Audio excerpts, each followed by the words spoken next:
தமிழரோட பாரம்பரியத்தை நீங்களா தான் காப்பாத்துறீங்க. எல்லாம் விட்டு தள்ளு, பழச எல்லாம் சுட்டு தள்ளு, புதுசா இப்போ பிறந்தோம்னு எண்ணிக்கொள்ளாட.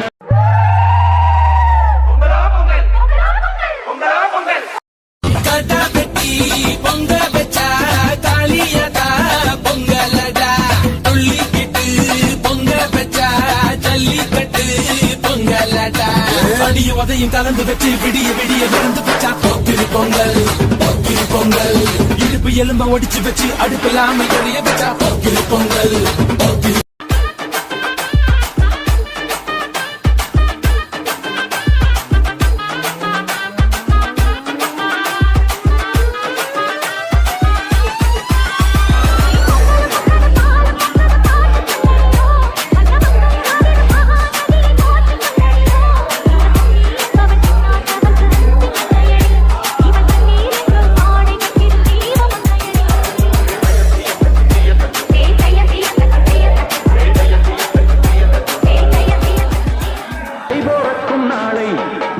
நல்ல வேளை பொங்கப்பாலு வெள்ளம் போல பாயலாம், பச்சை வெள்ளம் பச்சரிசி வெட்டி வச்ச செங்கரும்பு அத்தனையும் திட்டி